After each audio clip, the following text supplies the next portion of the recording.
Today we are going to discuss an agent-based model which is designed to incorporate qualitative variables of building owner types and peer group scales into existing energy efficiency retrofit adoption models. So this model was developed through a combined methodology that included qualitative research and interviews with key stakeholders in Cleveland, Ohio, as well as Detroit and Grand Rapids, Michigan. So this model introduces a concept such as differences in building owner types and peer group scales. So adding depth to traditional economic feasibility studies of energy retrofit decision making. So before our discussion, can you please introduce yourself? Hello, my name is Eric Boria. Um, I am a senior technical analyst and project manager at GTI Energy, but this model has nothing to do with that job. This model was developed when I was a student in the Department of Urban Planning and Policy at UIC, University of Illinois, Chicago. So to begin, could you explain the main purpose of the model and what inspired you to create it? So, what I was looking to do in this agent based model was to incorporate qualitative insights from key stakeholders, everything from those who are trying to encourage multi unit building owners to those who are creating policy to see what approaches to adopting energy efficient retrofits works, and if there's any problems with making that adoption work. One of the reasons that I had this approach, I have a background in PhD in sociology, and then I was pursuing a master's of urban planning and policy. So I brought a qualitative research approach to this study, trying to understand the implementation aspect. So this model looked at was based in interviews with, as you highlighted in the key regions, but I looked at conducting semi-structured interviews with uh, energy efficiency organizations, uh, building owner groups, and what's called the 2030 district that's promoting energy efficiency retrofits in buildings to um, reduce energy burden from buildings. And so I was trying to get that qualitative insight of, we know the technical work that should work if individuals are rational actors, but uh, there's a perception aspect here that I was trying to get to. How do they perceive and react to different forms of approaching energy efficiency? So now let's talk about the development process. So what were some of the major challenges you encountered while developing the model, and how did you tackle them?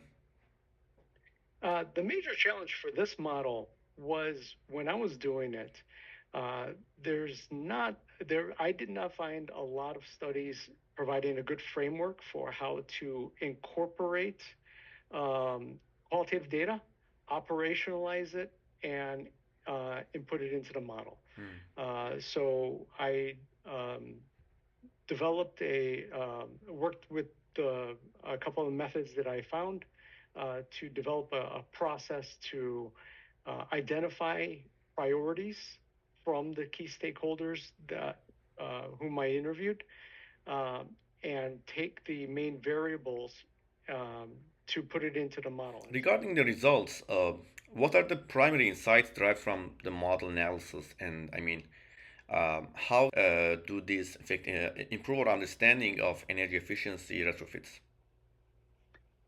one of the things I was looking at is, who do building owners compare themselves to in a peer group? Often, um, buildings are in a neighborhood. They're very localized. They're looking at the value of the building in comparison to the surrounding buildings. And one of a common approach to working with energy efficiency is to take a broader comparison approach, looking at mostly the idea is to incentivize and pull everybody up a little bit by showing good examples elsewhere. But the way this is done can also have the effect of, if a building owner sees themselves as just a little bit lower energy efficiency than the immediate neighbors surrounding them, but now you're comparing them to a larger area where they are very far below, and they have the way they react to energy efficiency is the laggard profile that we categorized. Then it could actually lead to an undermining of the intended efforts, where they see the building as even farther behind than it normally would have seen it, and then they make the decision to disinvest in upgrading the building, run it out, and then sell it.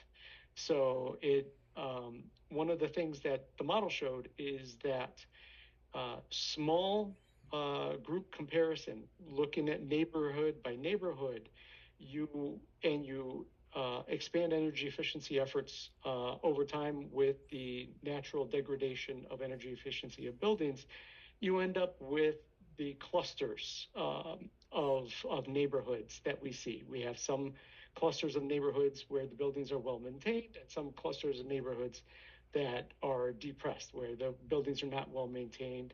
You don't have weatherization, and they have very low energy efficiency. Whereas if you take the opposite extreme and they're comparing themselves to broader models, which is some of our approaches that we're looking at, you pick up the groups that are very receptive to energy efficiency approaches. You pick up a little bit some of the cost benefit rational actor kind of. If you're providing good ROIs, they'll do it if there's an incentive to do it. So you can pick those up, but then you'll have dispersed pockets where you'll have in the middle of a larger neighborhood with high energy efficiency, you'll have some buildings that are just the outliers that will not be invested in anymore. And so they fall off. And so the solution is what the model shows is that, and it's the way we work as humans, we need a combination of approaches. We need an approach that incentivizes, and we need an approach that lifts up the base. You've made your model available using Comsys.net. What challenges did you face in making this model available on this platform? And I mean, what steps did you take to resolve them? I will say that Comsys.net made it extremely easy to post the model and the documentation for the model on the website. I'm very appreciative of the peer review process and the licensing option that Comsys.net provided. I did not have any challenges uploading the model or the documentation. It has been a smooth process. Finally, looking forward, what are the next steps for this model, and are there any follow-up studies planned to expand on this work? Well, I'll say since completing this for my master's thesis and then graduating, I went into municipal work, working for a municipal government, nonprofit sector, and now I work in an energy company that does research and development, where I take a lot of the concepts that I learned through this model and we're applying it in some of the work that we're doing for energy transition. So I haven't explored this model. I haven't further developed this model, but knowing that the transition and enforcing, moving towards improved energy efficiency and achieving our energy efficiency targets that we're looking for older building stocks. We really need to share knowledge and information, and we need other scholars to build on the work that we've done. And that's one thing I'm very grateful that COMSAS.net not only makes the model available, but provides the code, the documentation, and has the peer review process. So there's a trust factor that's associated with this. So I'm hoping that others can use what I started and adapt it for their models. And this is tying it back to one of the challenges that I had in quantifying the qualitative data into the ABM.